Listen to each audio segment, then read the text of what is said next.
Hi, good afternoon. Welcome to Farm Talk Friday. I'm Ken Jordan. This is my beautiful wife, Giovanna. We are here at the Green Wave House. What is that? Is that the igloo? Yeah. That's our mini chicken tractor housing the new girls, Guy and Senorita.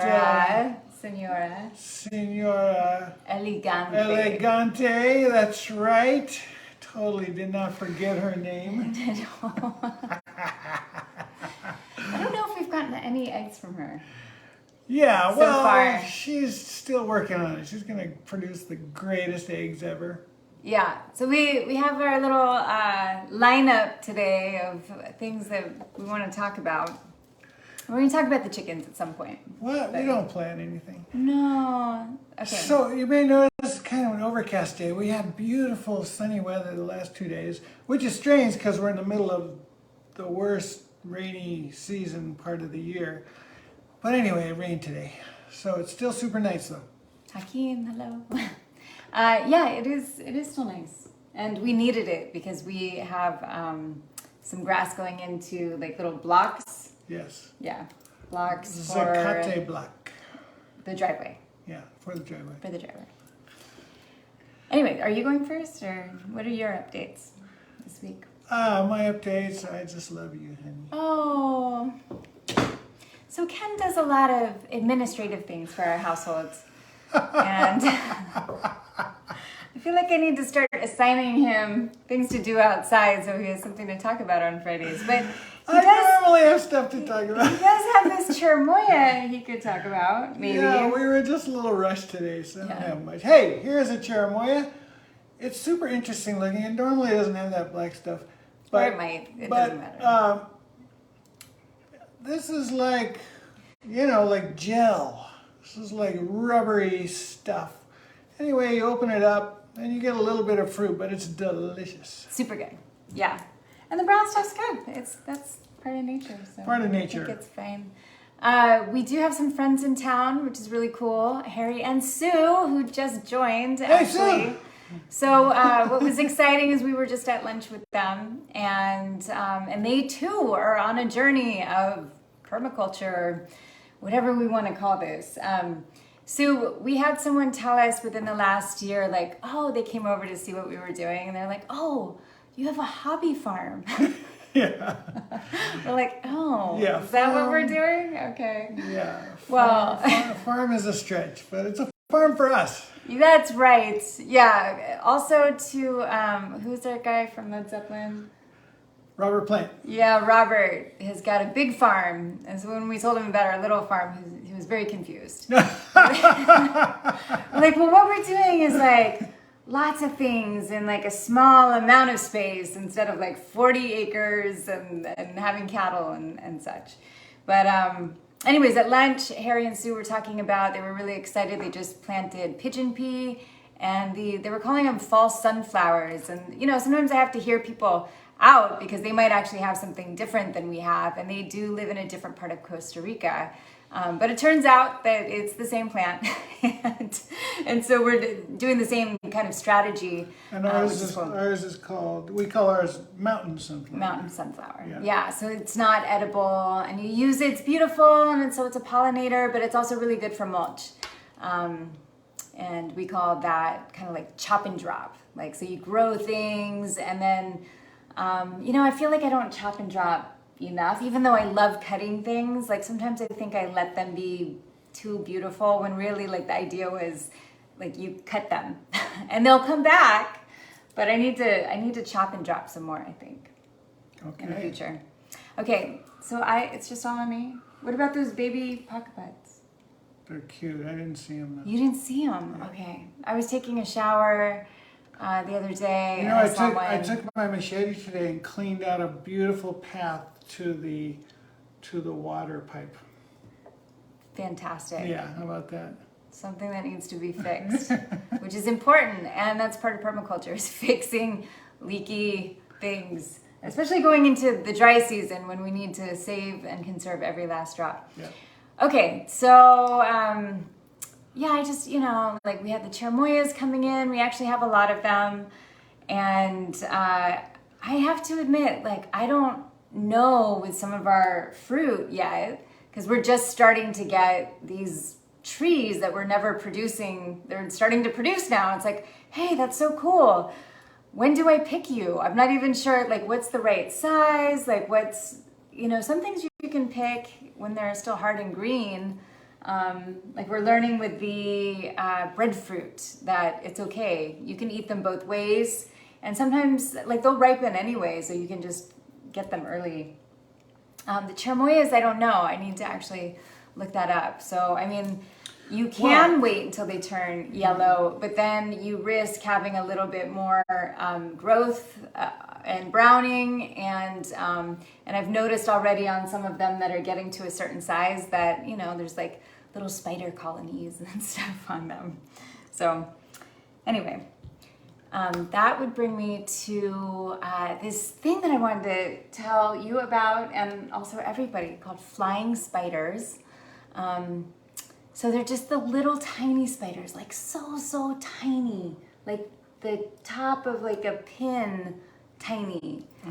And so I saw this thing like just like flying in the air the other day, and I realized, I'm like, oh, you're a little tiny spider. What are you doing flying? And so they just cast themselves out, and they're so light, they're so small that they can just kind of fly, and then they wait till they catch something else, and then that's how they secure, so it's like they're jumping off, they're like bungee jumping off something, but then they float in the air, and then they're just kind of flying until they like reach something, and then they start building a web. And I thought that was really cool. And they're not flying on their silk? They are flying on their silk. Yeah, Yeah, so they're okay. bungee jumping. Okay. Yeah. And so flying spiders reminds me of Flying Kites, which is our friend's band, and they have new music coming out today. Oh yeah, great. Yeah. They're Yep. releasing one song a month for their debut album. Check them out. Available everywhere.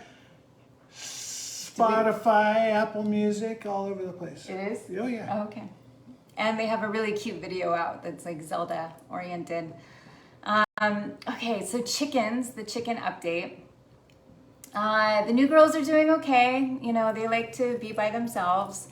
And they came from a place where, like, our friend that gave them to us had like 40 chickens.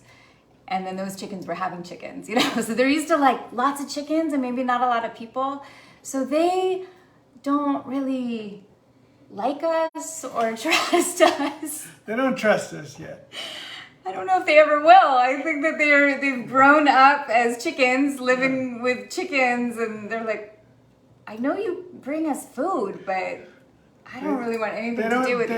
They don't go crazy for my food that other chickens kill for, Yeah, It's we're just- not really killed. But Well, they don't go for the food that other chickens really love. yeah, they don't have this like enthusiasm that we're used to with like the other chickens that we've had.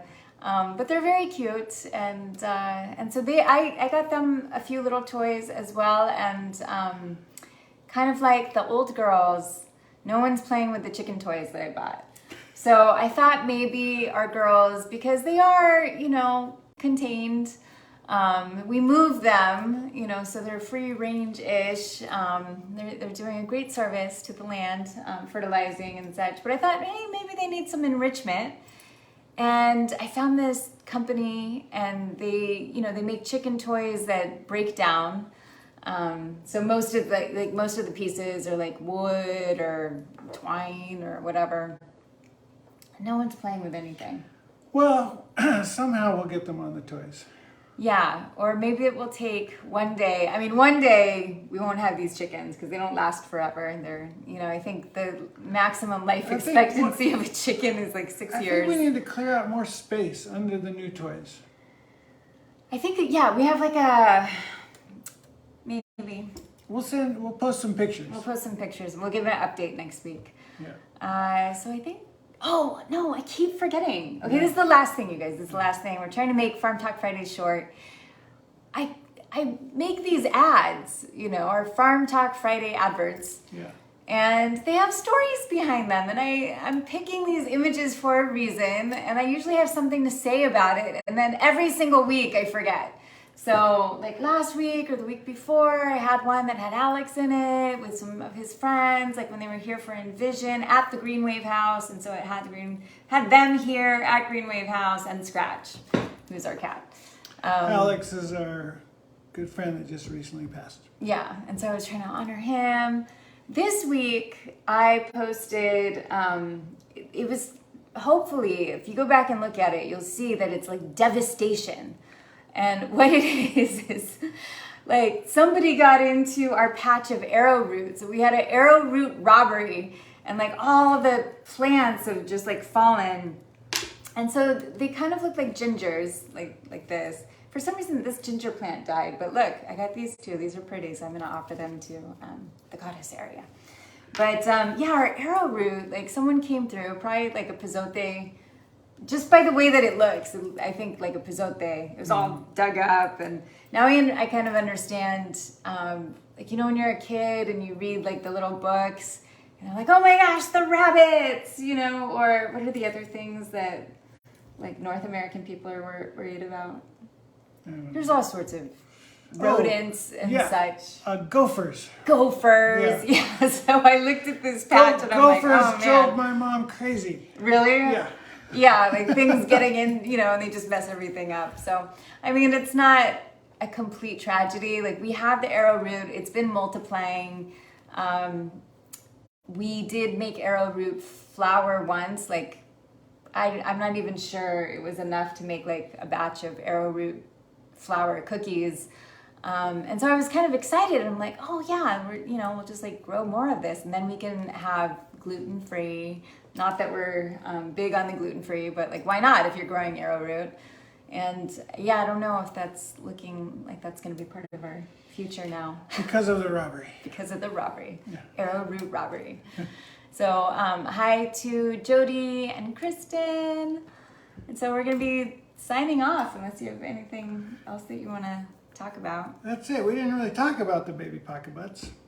And we didn't? No, you just... They're super cute. Yeah. I've just like... They're called agoutis. Agoutis. And they're like big rodent rats, but they're not like rats. They're just like big rodents with big, cute butts. And no tail. They like this little thing is a tail. So cute. They're like rabbit rats. Rabbit rats. I don't know.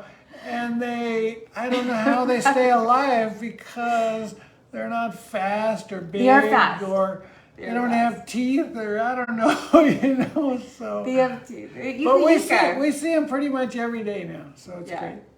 So they look like they're super helpless. They are actually fast. They kind of run like rabbits, and they do have teeth because I see them. They dig up yucca and then they're chewing on the yucca. They must have teeth. Yeah. So anyway, have a fabulous weekend, everyone. Thanks for tuning in. We really appreciate everyone that watches these. We love you guys. We know some of you. Sometimes we get a lot of surprising amount of views, and it's like, wow. We'll see you next week. Okay. On Farm Talk Friday. Ciao.